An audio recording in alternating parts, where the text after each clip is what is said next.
you exactly what I do. So Okay. I take the piece and I go,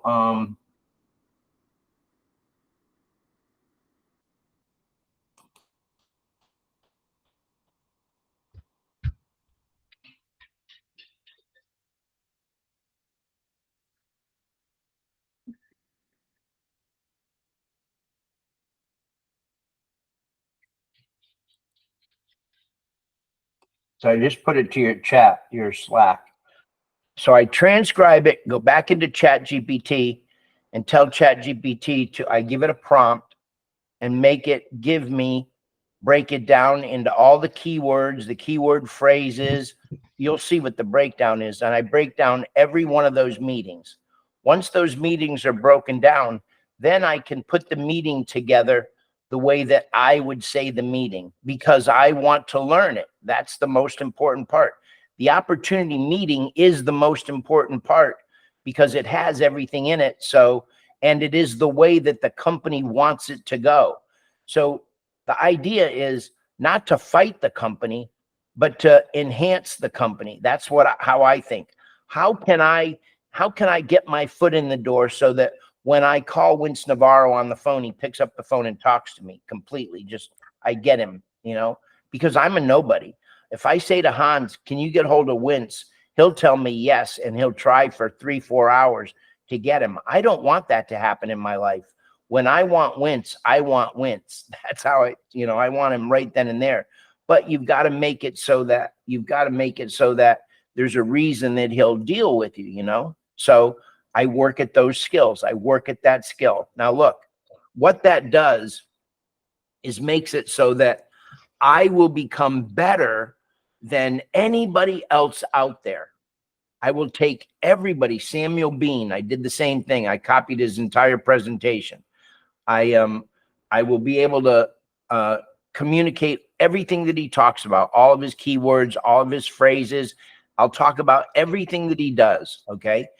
And I'll get really, really good at it, because those are the people that I want to listen to, but I don't necessarily like the way the meeting is going. Right. It has content, but there's things that are missing from the meeting, and I've started to change it. Our 7 o'clock meeting back in my day, I would never run a meeting before the meeting, but I would run a meeting after the meeting. Okay. And my team at the very beginning, of when I started to do the post-mortem meetings, the meeting after the meeting, they didn't like it because it took too long. Everything took too long. Oh, this is too long. I don't have 3 hours. And that just told me, look, if you don't have 3 hours to put into what I'm doing for a meeting, then you're not really going to make it. But back in those days, it was all about, the saying was, this is what the saying was. It went like this. Everybody would go, I don't know if you'd ever seen it, but everybody would go like this. Did you ever see that? Loser. Yeah. And they would use the term job, just over broke. Yep. If you have a job just over broke, Exactly. they would say that to people, and they would do this, right? The sale. When I got to Primerica, when Art asked me to work for, Francis, he had already known that I had an organization of women selling vacuum cleaners. I was selling Rainbow vacuum cleaners before they brought me to Primerica. And Art knew that I went from selling 25 machines a month to selling 250 machines a month probably in about 7 months, with 65 women. Okay. And so there were men that were running the outlets, but there were women doing the sales, and Art loved it. Art Williams thought that was the greatest thing. And he wanted me to teach this to Francis Averett. That's how I got into Primerica. And so everybody was doing this at Primerica. Primerica people were like, if you're not understanding our insurance, and if you're not buying our mutual funds, then, and if you're not being part of our organization and you have a job, that means that you're just over broke. And I thought about that and I said, wow, there's a whole culture of people saying that to the world. And I was like, bullshit. I'm not saying that to people. I'm not going to do that little deal. I'm not going to. And for a year, seriously, for a year, that to try to change that culture was a very difficult thing, but I stuck with it like no tomorrow. I mean, there was a TV broadcast that they would do every Monday, and Art wanted me to be on the program. He wanted me to do my thing on the program, to be live and do it for the group. It was Primerica TV, you know, a private channel, and everybody would watch it. No different than you do now and with Zoom type stuff.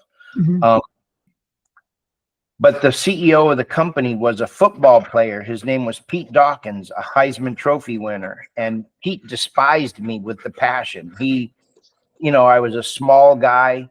I didn't play football in school. I played tennis, and I was adamant about that. I didn't want to be involved in the big boy club. I didn't want to be involved in that program.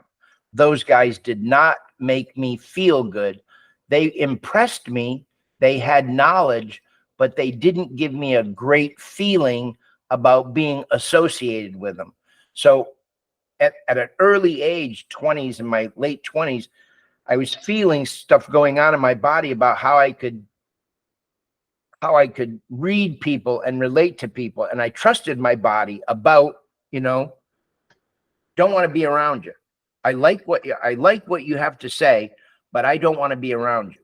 When Art gave me to Frances Averett and told me to help her, she did something very foolish the first week I was with her. She gave me to her nephew. Yeah, her nephew. Her brother's son, her nephew. And I was in his downline. His name was Mark. And Mark was a young guy, younger than me. I was I was probably 28 or 29. Mark was probably in his early 20s, 21, 22, 23, something like that. Smart kid, just as smart as could be, but also extremely cocky, just cocky. Went to a great school, Georgia Tech, I think, and graduated high honors. He was a good kid, but a very cocky kid. Came from a very wealthy family, because Frances's brother was also part of the Primerica under Frances, and he was making more money than Frances, even though that he was under her, and that frustrated Frances and frustrated Art Williams, the CEO.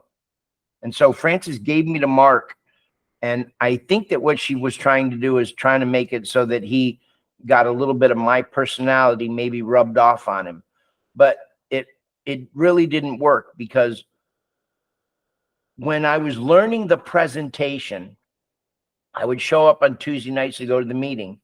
And this one night, Mark, in my career, I was only there maybe less than a month. And I had already had maybe in the room of about 85 or 90 people that came on at that particular time. I got it up to about 200 people on a Tuesday night, but it got to about 80 or 90 people. And inside the room, there were about 30 or 40 of those people were my people that were direct invites of mine. And so this one day, that one Tuesday evening early, Mark came to me and said, "I want you to do the presentation tonight." And I said to him, I go, "No, I can't do the presentation. I don't know it yet well enough." And he said, "I want you to do the presentation." And I said, "I'm not doing it. I don't know it well enough. I just don't know it well enough." And I don't know what the reason was, but he just didn't want to do it that night. It wasn't that he wanted me to do the presentation for anything. It wasn't anything that was to help me. It was all about to help him, because he didn't want to do the presentation. And so I was pretty adamant about it. I said, "No, I'm not doing it." and that let it go. The dogs aren't bothering me. They're not. I don't hear. Me. I can't. I'm gonna move them. Hang on 1 second. I'm sorry. Yeah, no worries. I know. You guys want to eat? Okay. Go there. Let me get your bowl. Okay.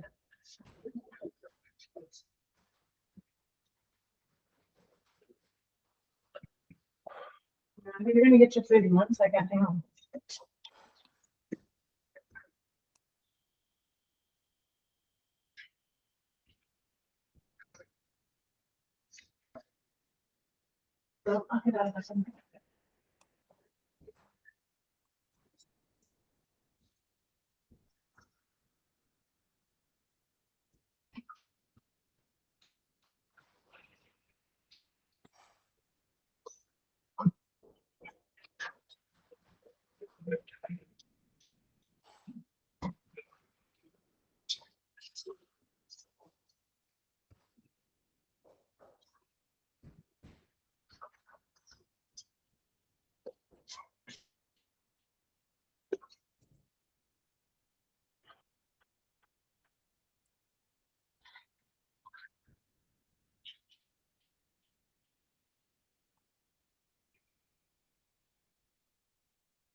Okay.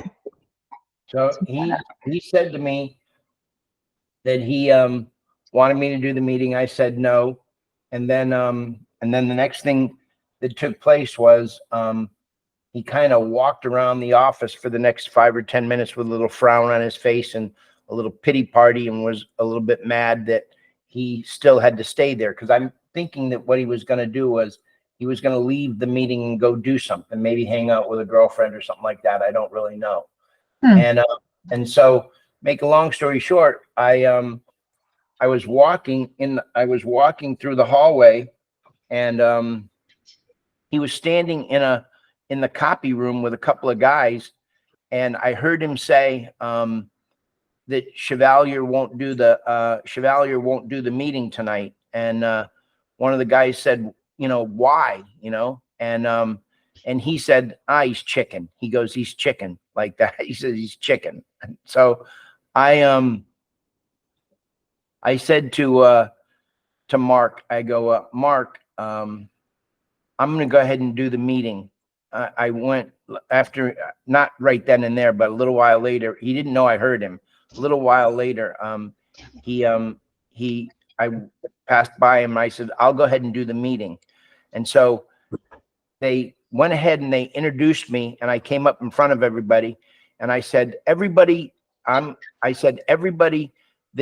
I brought here, that are from me, that came here because I invited you, I'd like you people all to stand up and do me a favor. Stand up, please. And Mark was just looking like, what is this guy getting ready to do? What is he going to do? They all stood up, and I said to everybody in the room, I said, look, there's going to be a little bit of a change here tonight, because I'm not really comfortable doing the meeting. Apparently I'm a chicken and I have no idea really what I'm going to do. So here's the deal. We're all going to leave, and we're going to go down into the lobby. All of you that are with me, let's go down into the lobby. And I would like to practice doing the presentation to you down in the lobby. And then when I'm finished with the presentation, we'll talk about, I want each of you to tell me how you think I did on the presentation. Is that fair enough? And I said, okay, let's go. And I started walking. Man, his face dropped down to the floor, and he was devastated. And I walked out of the meeting. My people followed. We went down to the lobby. I did a little presentation. Now, doing the presentation, I was nervous. But at the end, I said to everybody, how did I do? What do you think everybody said? I mean, everybody said the same thing. What did they say? You did awesome. Great job. Awesome. Everybody patting me on the shoulder, all kinds of stuff like that. Now, listen, that was all fake. All of it was fake. everything that everybody said to me, patting me on the shoulder and telling me what a great job it was and stuff like that, you have to know inside your brain that that's all stuff you don't want to listen to. You don't want to listen to that. That's not good for you. It's not good to have people coming to you, saying, good job, nice presentation, all that bullshit that they do at the end of good job, JC, good job, Kevin, all of that, that's all fake hype. Okay. I want people to be honest with me and say, I would do this. I would do this different. I would do this different. I would do this different, so that I could then turn around to that person and say, why would you do it different? What's the reason for it? And so forth. Okay. Then you've got conversation, and you're taking the criticism and you're taking all of that and you're putting it together as a true collaborative team to try to figure out how to make something better. Everybody starts to be a lot more cohesive, if you will. Okay. And it grows much, much faster. Now, look, at a very young age, I was learning that stuff. And I think I was listening to, at the time, I was listening to two really stupid people that I didn't like listening, that I loved listening to, but later on in life, I just got them out of my life completely. I was really listening at the time, back in the day, I was listening to Donald Trump. Donald Trump wrote a book called The Art of the Deal. And I read The Art of the Deal. And, I thought he was one of the greatest guys in the world till I heard him on stage. And he was on stage with Robert Kiyosaki. And after the session was over, I understood how he degraded women. And I saw that in the 80s. I was totally against doing anything with him. And then I was also listening to Anthony Robbins. And I was kind of conflicted listening to Anthony Robbins, because I was a brand new born again Christian, and his methodology of what he was teaching didn't align with what I was learning in church, learning in studies. So I was a little bit conflicted in that area.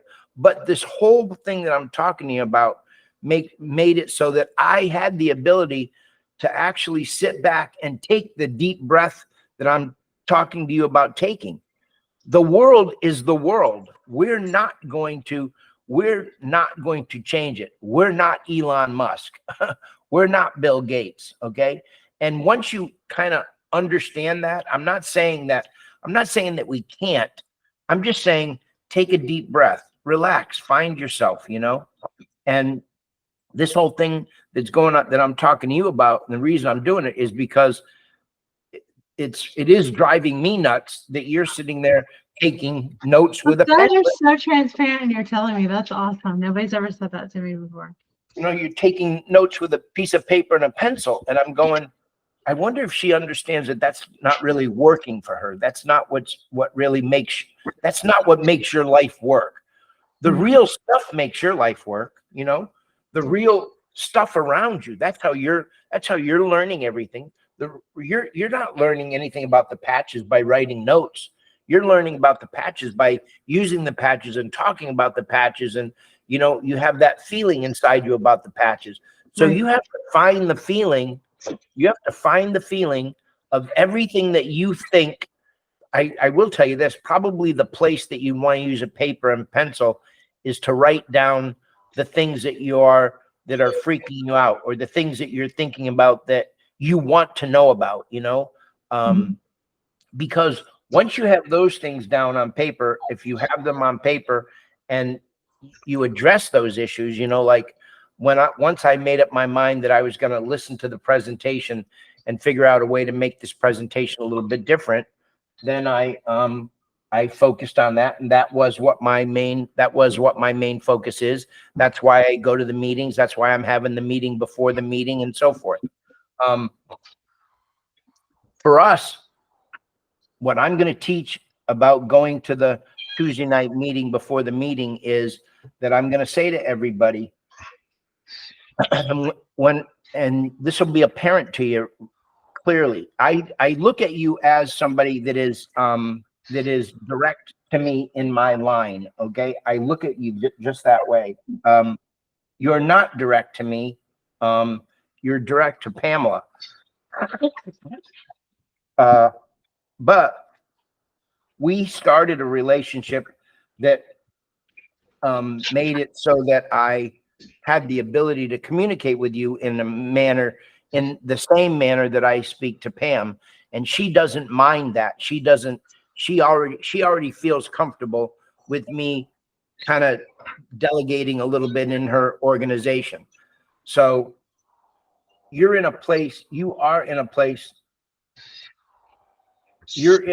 where all of a sudden you're learning things that a first generation should actually, or that a second generation should actually learn from their upline. Okay. You should be learning this from Pam, but Pam is right there at the time, and you need to be learning it at the same time as her, not behind her.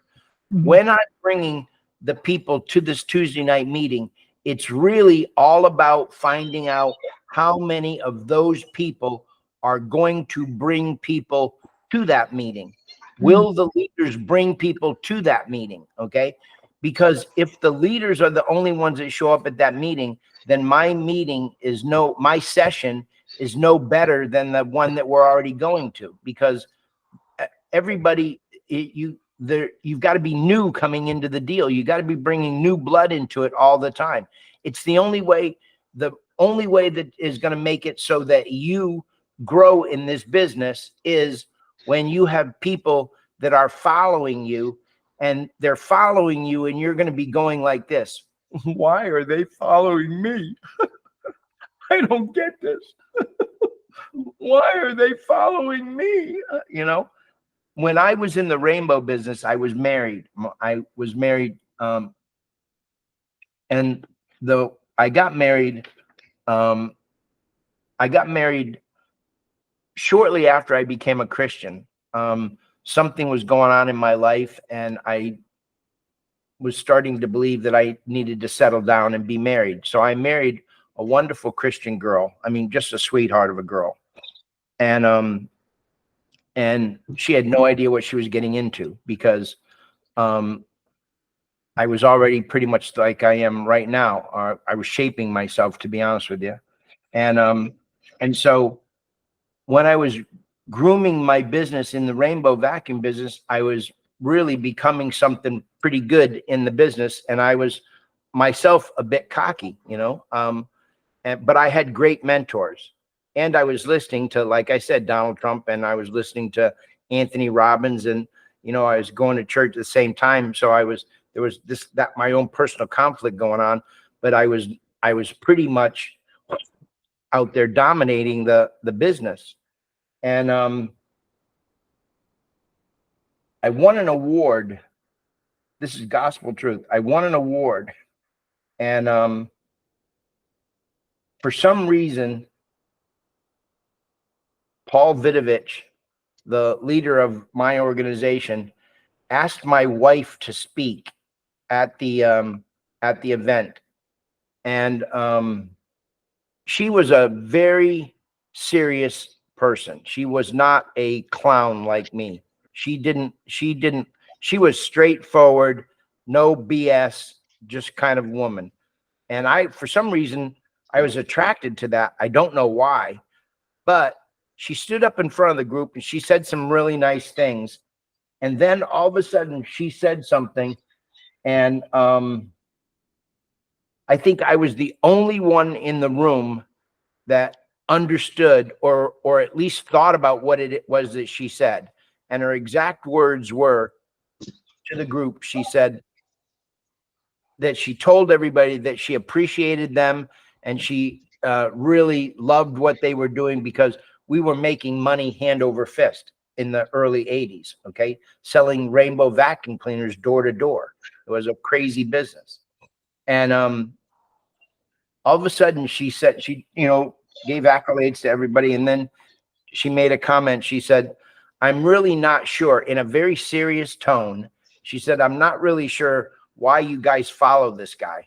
I'm not really sure why you follow him, because she didn't see me the same way that they saw me. Okay. She saw David when he came home.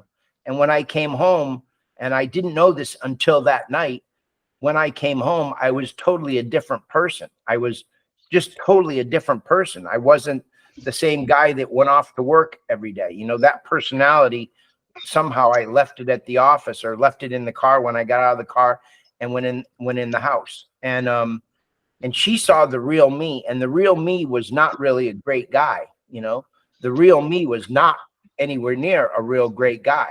I mean, I had good qualities. I had at least a decent qualities about me, but I wasn't helpful. I wasn't really kind. I wasn't really, you know, I wasn't all the things that everybody thought I was. Mm. And she recognized that right away and was doing everything in her power to make it, hopefully get it, to make it so that I could see it, you know. And I struggled with that. I struggled with that one phrase for a couple of years, 5 or 10 years. I mean, that Yeah. was a tough thing because, you know, it's even happening in my life right now in my marriage here. She doesn't see me the same way that everybody else sees me. Okay. Mhm. Now, it's not that I'm in the life I'm in right now. It's not that that I was the way that I was back then. In the life I'm in right now, I'm more demanding. I'm older. I want things my way. I'm stuck in my ways. You know, Mhm.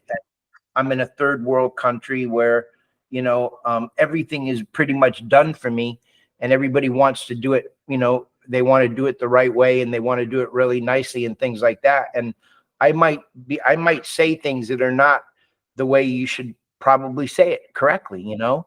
But I'm learning. I'm going through all that stuff. But you got to go through it on your own. You got to be able to feel it. You got to be able to talk it through like we're doing right now. Okay. Mhm. This is an emotional thing for me to be communicating this to you. And this was all about, this whole conversation started off because you're taking notes, right? I mean, I needed to hear it though. I need to yeah, hear this so I I know, can. and I needed to get it out because it was a part of me that was going, wow, she's just, it's, and I don't know why, you know, I can't honestly tell you why, but I do know that, or I do feel that it was hindering you from grasping that big old breath of fresh air that says, I can do this. I'm there. I understand this, you know. Mhm. You don't have to know everything. You just have to know a little bit more than the person next to you. That's all you got to know. Just a little bit more, not a lot more, just a little tiny bit more. And you're a leader. That's all it is. That's all it is. And you have it. The whole conversation was about Cindy, you know. That she's going to, we don't know how she's going to feel. Okay. And we don't care. We don't care how she feels. And we are cognizant of what we don't want her to feel like, okay? But Mhm. we also don't care about that because she's a big girl. She Mhm. can deal with herself. And she gets the right, everybody gets the right to say no. When they say no, we just have to be in the position to understand what the word no means. We have to understand what the no means. It doesn't mean no. It doesn't mean never. Mhm. It, because if you then go to the next level where they'll say no, and then the next piece of the puzzle is, okay, well, look it. I'm super excited about it. I am excited about it. And I appreciate the fact that it's not the right time for you and that it may never be. But will you do me a favor? I know that I value you, you know, I value you. And what I'd like to do is I'd like to share what's going on in my life with you during the future, you know, in the future, maybe in the next couple weeks or month or so. Just let you know what's going on in my life. Is that fair enough with you?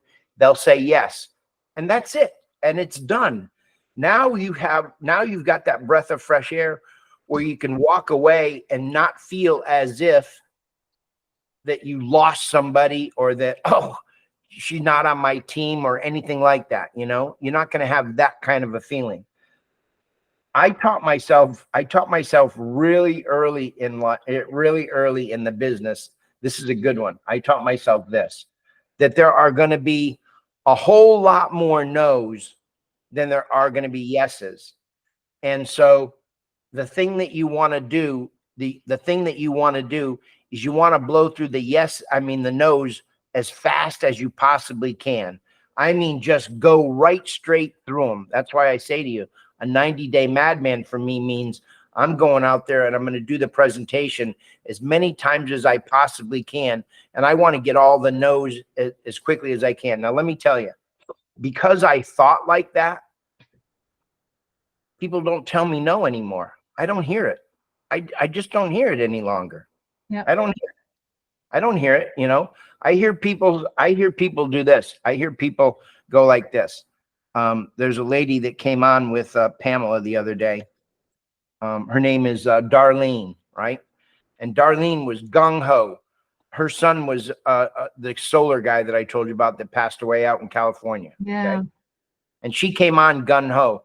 And then the next day she calls Pamela up on the phone and says, I don't think I can do this because I can't afford it. Okay. I don't think I can afford it. Mhm.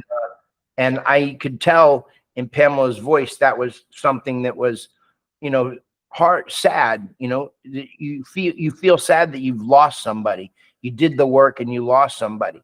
But I don't feel that way because I can always call Darlene back on the phone 3, 4, 5 months from now, 5 weeks from now, whatever, because I have a relationship with her. That is the whole deal. Mhm. And that's what I value the most is the ability to be able to pick up the phone and talk anytime I want, you know, to anybody that I want to talk to. Mhm. And that when I call somebody, I know that they're going to pick up the phone. But I also set the stage when I do that. I'll say to people, look, you're a woman of your word, right? They'll say yes. I go, so when I call, you're going to answer the phone, right? And they go, yes. I go, great. You think they're not going to answer the phone the first time I call? Of course they are. It might be 30 calls later that they're not going to answer the phone, but the relationship is going to take off so that we can do something. And that's what I look to do. And I think that you taking the deep breath on everything that you do right now in your life. I mean, everything, because you've got shit coming at you, man. You got it just coming at you, and you need that breath. You need to have that clear head for yourself, that relaxation place. You got to find your happy place and just go with the flow, because everything is going to come for you in a natural way. And that's the way you should let it come to you. When you hear something that either makes the hair on your arm stand up or makes you perk up, maybe a little phrase, you know, do you ever, you know, when you go to church or when you're listening to somebody and they all of a sudden say something in 3 words, like the phrase that goes, know, like, and trust. Okay. When you hear those kinds of things that make you perk up, those are the things that you should write down and practice. Okay. All the rest of it, let it go. Just let it come in in a natural way. Clear your brain and allow your brain to just have that natural usage. And I think that you're going to go absolutely skyrocket. You'll do really, really, really, really well. I will say that it's going to take some sales skill. It's going to take some grit and guts to figure out the method, because somebody in our organization is going to do it. I'm thinking that it's going to be Craig Doty that does it first, because I'm egging him on. I'm egging him on pretty well, and he's trying really hard and he's got a good base of people. But whoever gets out there first and really not necessarily does the door knocking, but puts a door knocking program together, that's going to be the winner. Okay. That will be the winner. That'll be the person that makes the most amount of money the quickest. That's the real deal. Okay. When I was doing my rainbow vacuum cleaners, I'll run this by you just to see what you think. My idea here is that to do the door knocking, I've got to give something away. And I think I'm going to give away $1,000 grocery drawing or $1,000 worth of gasoline. And we'll give it away like every 2 months or every 3 months. And what we do is we have a card, you know, a card that has a perforated edge on it. And so when you're up at the door, it's instead of being a solar person, you're just saying, has anybody registered you for the $1,000 grocery drawing? And the person will say no. And you say, all I need to get you registered is your name and number. And so you write their name and their number down, their phone number down, tear the perforated edge and hand them the card and say, just keep this on your refrigerator. And you'll be notified. If you're a winner, you'll be notified by phone, and just put it on the refrigerator. And then you can say, and then you could seriously just walk away from the door if you wanted to. Or you could say, if you do me a favor so that the home office knows that I just didn't write your name and number out of a telephone book, would you call in? Now I'm making this up as I go. Okay. Yeah, I'm listening to you. Call in and let them know that I was at your front door. Because if I get the most amount of phone calls today, I win a free steak dinner. Okay. And so they call in, and when they call in, at that point, I can say, look at, what we'd like to do is we'd like to do a solar feasibility report for you. And if you allow us to do that, you'll receive a 3-day, 2-night vacation to Las Vegas or whatever gift it is that we want to give away.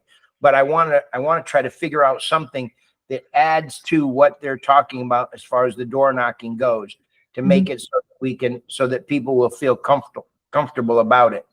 But there are door knocking programs that I'm reading about online, and I'll find something that will actually work, and whoever, it doesn't necessarily mean that they have to go out and do it. I wasn't looking for my brother to go out and do it. I was looking for my brother to be the leader of the canvassing program. Put it together, Mark. Go make it work. My brother is the kind of guy that would say, he would not say to me, how do I do it? He would just go figure it out, and that's really what I'm looking for, is somebody that will figure out, how do I do this? Do I do it with men? Do I do it with women? Do I do it on scooters? Do I use electric scooters to go into the neighborhood? How cool would that be? Could you imagine that? You have 2 or 3 people on an electric scooter going door to door and talking about solar with them, and using a mobile phone, having a strategy to use your mobile phone and knock on a door and have your scooter right there. I mean, it'd be a really cool setup. It's a nice setting of the stage, that kind of a thing. Whoever gets that pulled off is going to make a ton of money, because the money right now is in the electric bill. It's not going to be in the electric bill for a very, very long period of time, because the company is an internal consumption company.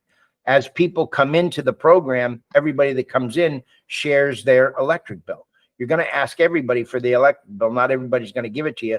But if 100,000 people come in, right? If 100,000 people come into the company and 20% of those people give their electric bill, that's what? 2,000 or 20, that's 20,000 people. That's 20,000 possible installs at 20% closing percentage off 20,000. That's 200 installs right there. That's crazy numbers, and that's the way that we just got to look at it. So, okay, we just went through a ton of stuff. When do you get with Cindy? In just a little bit, I have to call her. So I was going to call her and chat about, we haven't talked in a while. We're going to talk to her for a few minutes about what's going on, how's her business, all that good stuff. And then I thought I would say, hey, I want to run something by you and talk to her about that, see what she thinks about you. Okay, Because absolutely. everybody's got their thoughts about you. I was always defending you, because I was like, David's great. Have you seen him on the 10 o'clock call?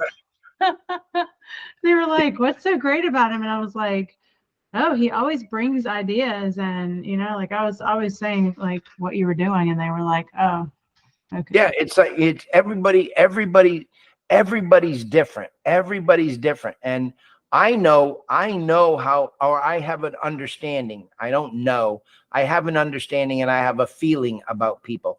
My whole life is all about, I enjoy getting close to people for a few minutes. You know what I mean? I know I can get close to you for a few minutes. You and I mean, we have to know this. There's a possibility that we'll never, ever meet. We'll never shake hands. So this is a weird way to build a relationship, but it works. and we're good at it. And I'm not going to let that go. That's just the way it is. I'm finding my way in with technology in 2025. I'm 70 years old, figuring out how to do it again using technology. I'm super excited about my life. I love doing this. And I like to see what other people are like when we do it. I like my friend Debbie Smith. I mean, that poor girl is sitting in the dark while she's while she's working. She won't put a camera on herself. She doesn't feel good about herself. It's going to take me a year to help her come out of her shell and show herself and be the Debbie that I know, be the Deborah that I know she can be. She's driving Uber right now, hating every minute of it. And it's hard for me to help her. I have to say, Deb, Uber's a good thing for you. $700 a week, you can probably pull down, you're taking home with Uber. You got to be happy about it, but it's wrecking my car. I go, Deb, you have a brand new vehicle. It can't be wrecking it that much. You got to take care of the vehicle. Make sure you change the oil, make sure you check the tires, do the things properly. Your car will stay, you just got to be able to talk to people. That's all it is. Relatability. That's what he is. And we've got that. We're going to teach it, and people will do it again. We used to do it without the technology, and now the technology is here. Nobody thinks about doing that same thing again. What do they say? Fashion comes around, every 3 or 5 years, the same thing comes back around. Yeah. I don't see it being any different. I mean, I literally don't see this being any different than me doing a meeting with 250 people in the room. I really don't. I get such a kick out of it. It's unreal. Nobody even knows that 95% of the time I'm sitting in my underwear at my desk. I mean, it's incredible. That's funny. Yeah, that's it's just funny. It's hot here, and during the daytime, I don't run the air conditioning in the house. I leave the door open. My door is open right now. I'm not, it's 5:30 in the morning. It's still hot out, but I'm in the comfort zone. I like what's going on, and that's what I look for. As long as I'm happy, I'm a cool camper. That's okay, cool. you go do Cindy, get yourself ready, go do the things you do. We think we've had a great talk. I love talking to you. I love talking to you too. So I had 3 things I want to say to you. One is, once you put somebody in your line in this company, can you move anything around after it's done? Okay. What do you mean? Permanent in a minute. Okay.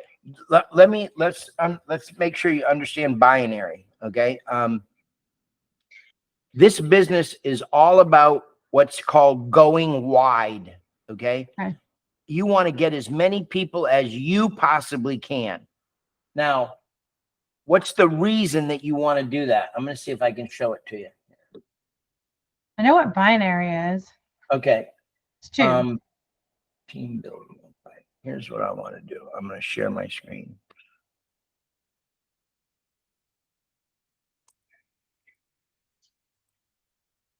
You see my screen, right? Or it's coming?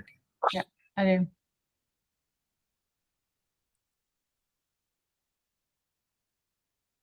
Okay. So when you see this slide, team building overrides, okay, when you see this slide only pertains to solar sales. That's all it pertains to, okay? Nothing else. It's not all it is overrides from solar sales. And so this level right here, the first level, there's a qualification. You need to have 2 people, I believe it's 2 people that are direct to you, okay? So that means that that you recruited them, you signed them up. So that's why it's very important that you understand that the business is about going wide. You always want to be recruiting. It doesn't mean that they're going to go under you, but they're going to go under you, but they're not going to be, they're going to be deep in your leg. Okay. You recruited them, but they're going to be deep in your leg. Yeah. That makes sense, right? Yes. Okay. But if they sell, if they're direct to you and they sell, you get 20% of the override money from the headquarters. Wow. You get 20% of the 30% that the headquarter keeps. Okay. Wow. That's $600. Okay. All right. That was enough for me. I was satisfied with just that. Mm-hmm. I don't It's need to more do than anything. that. Yeah, it's Right. more than that. Absolutely. That's $600 at the first level. You get 30% if you're at a manager level. And then look at this, at a manager level, anybody below you, anybody in either one of your legs that To sell infinity? through infinity, you get an extra 10%. That's crazy money. And all you have to do to qualify there is have 2 active consultants. Okay. You get to the director level, you get 35%, 15, and you have to have 3. And then your So that's leg. one on each leg. Is that the manager positions one on each leg? No, it That's can so. be. Here's the team split. It's always going to be a 70-30 balance. Okay. Your legs have to have your one leg can't do 80% and 20%. It has to be a 70-30 balance. Okay. Mm-hmm. So that's the reason you're paying attention to your legs. Okay. So you never want to give people away. You always want to be direct, have people direct, because no matter where they are, if a direct person sells, you're getting 20% of that commission. Okay. That's incredible money. Okay, so I signed my husband Terry up as an affiliate today because Pamela told me I should. I was like, I'd like to talk to David. She goes, oh, but you want to hold his space. And I was like, okay. Is that right? He can not do anything with it, but like, I didn't know if he was on with me, but apparently he's not because, yeah. So I didn't know. But what do you mean on with you? He's not on mine with me, right? Because when you said you wanted him to be a mentor or salesperson or whatever, that's separately for me, like 2 separate businesses. Yeah, no, it's not 2 separate. Okay, I obviously confused everybody. Look at a business. The business is whatever LLC or whatever corporation you make it be. It can be you and him, you, me, and him. It can be you, me, Pam, and him, and you. We can make it whatever we want to make it. That's the business. Okay, that's a finance. That's a business arrangement. Okay, but in the platform here, putting him in as an affiliate is okay, because what'll happen there is if he turned in an electric bill and the electric bill went and gets turned into you, and you're at a consultant level, then you're the consultant. You're giving it to the mentor sells it. You get 3,500. He gets 1,000. So that's a good deal. Okay. That works out fine. Absolutely. Next question. And then I had one more question. Oh, so my Facebook, this is what I did with my Facebook after I was on MGL and I kept seeing you come on the 10 o'clock. I would get up and I would get everything done so I could sit down and watch David come on and say whatever brilliant thing you were going to say, because I knew they weren't like paying a lot of attention to you, but some people were getting on there just to listen to what you had to say. So I was on there. Anyway, I started practicing the whole let's catch up. I didn't know it was Google Meet and all that kind of stuff because I have Zoom, but like I have all these people that I sent messages out around New Year's that was like, hey, let's catch up after the New Year sometime. And they were like, yeah, let's do that. I just dropped all of it. And then I let go of MGL because I don't agree with Bo. I just I understand the way he does business. So I have all those people sitting there that I haven't contacted, but like my messenger is disappeared because they, the CRM and all that stuff. So I'm kind of curious about like doing that with my Facebook and sort of weeding through, because you're doing like amazing things with Pamela's and you've gotten people to come online with her through just working on her, whatever. Well, I've actually, there's a rhyme to my rhythm here for sure for what I'm doing for people, because eventually I'm going to say to people, look, you got to do it. You got to take it over and do it yourself now, and you got to pay me. Okay, I got it for you. let's figure out a financial relationship here. Yeah. In Pamela's situation, I knew that where I felt, when I say I know, I want you to know that it's more of a feeling that it is a no. Okay. Yep. I felt with Pamela that she, if you listen to her, you'll hear her say, she'll repeat herself quite a bit, and she'll tell a story that sometimes is not related to what the topic should be. Okay. Okay. And she can't find a way to actually pull herself back to what she really needs to do. In Pamela's position, she needed to sell. She needs to sell. Okay. And so she goes like this. She'll go, I want you to teach me to sell. I want you to teach me to sell. That's why I'm here with you, is I want you to teach me to sell. And she doesn't know that I'm not listening to her when she's saying that, because it's the same thing with you. When I'm talking to you, I'm making my own determination about what I believe your needs are. Okay. I don't need anybody to tell me what they need, because I don't believe them. I want them to tell me what their desires are, what their dreams are, what their goals are, you know? Okay. I don't think that anybody knows what they need, you know, because when you actually ask what people need, what's the number one thing that everybody says they need? Money. Money. And I go, no shit. And so I don't think about that with people. Okay. I go for dreams, goals, and desires. It's a totally different way to communicate with people. Okay. So you're getting a pretty strong lesson here, in the sense that you see that I literally am talking the walk. Okay. Because I do this all the time. I go for dreams, goals, and desires, period. That's what I know. And in Pamela's case, she's telling me she needs to learn how to sell. And I'm going, I don't think so. But you can't say that to her right off the bat. But you listen to it. And in Pamela's case, she starts going down the path where you know she's going to try to sell you something, but then all of a sudden she takes that right-hand turn and doesn't go for the close. She doesn't do any closing questions. So Pamela is not about she's not about learning how to sell. She has to be taught all about learning what to ask. Okay. Know how to ask the right questions. Okay. Like, it's really important that you don't that you find out what it is that the questions are that work in your life. Your life, not the client's life. What works in your life to make it so that you can have a conversation with people, right?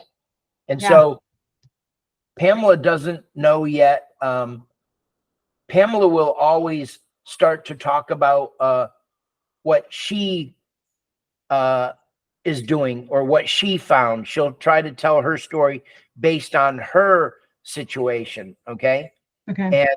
And when she's doing that, unfortunately, she doesn't realize she's doing it to the wrong demographic. You don't do that to your first line. You don't do that to the people that you're trying to recruit. Okay. That's not who you are. You're the leader. When I'm telling you to go get somebody direct, you're the leader of the deal. So don't be telling people what your challenges are. Don't be telling people what your problems are, or what you think your needs are. Okay. Or why you did something. That's not what you're doing with that person.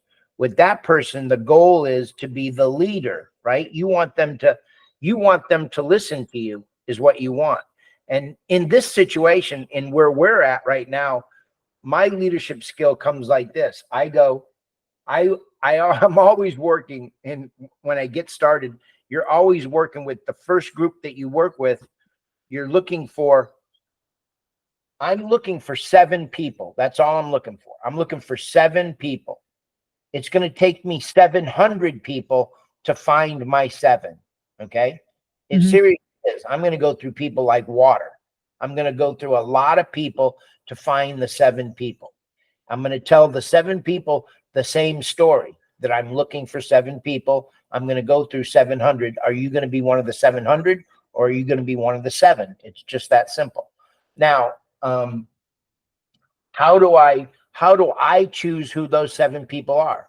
The way I'm going to choose those, are those people going to follow me? If they're going to follow me, I'm not going to tell them what to do. I'm going to show them what I'm doing, and I'm going to see if they're going to follow my way of doing it, right? If they're going to follow my way of doing it, that's fine. If they're going to do it their own way, I like that as well, as long as they're sharing with me what they're doing so that we can communicate about it, okay? Yep. I'm not going to say to somebody, oh, look it, that's wrong, or you can't do that. I'm going to help them to figure out how to make it work for them, because I don't like being told I can't do something. I'm not going to turn around and tell somebody they can't do it, you know? Right. I'm just not going to do that. It's like Doty has, Craig Doty had, when I met him, he had 28,000 people in his group. And I said, look, let's get this group up to 50,000. He says, I've had it for a couple of years and it's kind of where it's at right now. I said, give me a couple of days with it and I'll get this little baby running with you. I was with him a couple of days. He's up to 31,000. I've been on it for 2 weeks, right?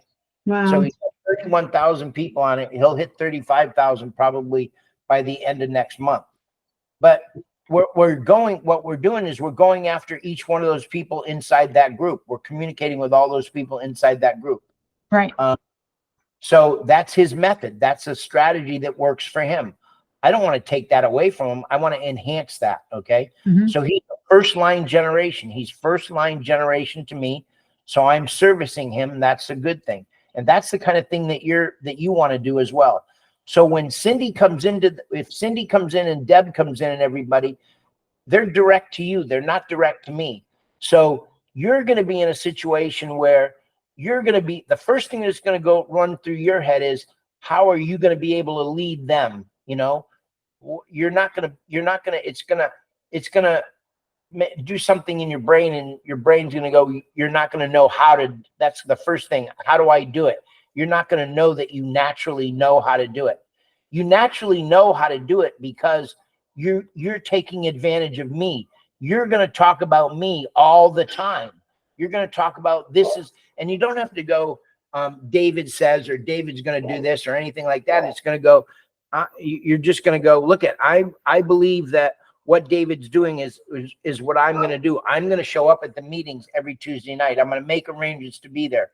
I do know that I have to learn the presentation, and I will guide you by telling you or by explaining to you what I think are the most important things that need to be done for you. And then you do the same thing for them, and you'll be able to figure them out really easy, because we don't know what the challenge is for Deb, and we don't know the challenge for Cindy, and we don't know the challenge for Erica yet. But as soon as they tell us, then we're going to figure out a strategy that works for who. We going to figure out the strategy. Who's the strategy got to work for? When you're helping somebody, who's the strategy really for? The people they're going to bring in. Okay, give it one more shot. Think it out a little bit more. When you're creating a strategy for somebody, right? Yeah. On your team, when you're helping them to create a strategy, who are you really creating the strategy for? I feel like I'm guessing. That person? Look, I want you to guess. There's nothing wrong with guessing, and there's nothing wrong with saying the first thing that comes to your mind. Okay, seriously, because 9 times out of 10 you're going to be wrong, right? When you're being tricked like I'm tricking you, you're going to be wrong. Because the idea here is to make your brain have a scratch. I'm trying to make your brain scratch like a record, because when I scratch your brain like a record, you're not going to forget what I'm going to teach you. Okay. You're never creating the strategy for anybody but yourself. It's your strategy. That's what I thought, but I was guessing because I thought I was wrong. No, who Yeah. cares? It's for you. That's I'm right. not, this strategy that I'm working out for you is not for you. It's for me. I mean, you're expecting me to help you. So I'm going to give you the best strategy that I possibly can. And that is for me. I'm making money. You're a person that I'm going to make money with. If I teach you how to do it, we're off to the races. That's right. That's the way that I keep my brain going. That's the way that it works. Okay, next question. So I'm gonna call Cindy. I was supposed to get on with Pamela, but I guess she's going to do something else. Okay. So yeah, so I'm just gonna call Cindy and catch up with her, and then Okay. talk I'll to be her around about if you. if Yeah, you I'm gonna guys. try to get her on with you. Yeah, either tonight or tomorrow. All right. All right. Yep. Now remember, everything that you're going to do is everything time-wise, always set it up for Eastern Standard Time. Okay. Doesn't matter where they are in the world. Like if they're in California, you know they're on Pacific time. But when you're setting the appointment, they may say that they want to do it at 6 o'clock. And you're going to say to them, do you want it set for 6 o'clock Pacific time? If they say yes, then you've got to calculate it out so that it goes for me and here for you, because my nighttime is your morning is my nighttime. Yeah. Okay. And I don't care what time it's at. Because I live by this little thing. I just set the alarm and put the alarm next to me. And if I know that I've got an appointment and I need to get some, 3-4 hours sleep, I just go get the sleep and I just make the appointment. But I missed an appointment, I think, with Pam today already. Yeah, I think she said that she tried to call you. We were both worried about you. We were like, where is he? I said, maybe he's sleeping. That would be fantastic. Yeah, I was out. I went to bed at 9 o'clock. I actually got on with Hans at 8:30, and he had an idea, and I looked at it and I liked his idea quite a bit. And I told him I would help him with it. And so I spent another half hour. And once I spent the half hour doing it, I knew that if I didn't go to bed, I would be working on his project for hours. So I went to bed, and then I must have hit a nice sleep because I didn't wake up until 4 o'clock this morning. So I went to bed from 9 to 4. So that's good. That's a good amount of sleep. Yay. Yeah, sleep. All right. I've got to run to the restroom and take a quick shower. You have yourself a good day. All right. Okay. I'll be around. I'll be here. Okay. You have to. Bye-bye. All right. Bye.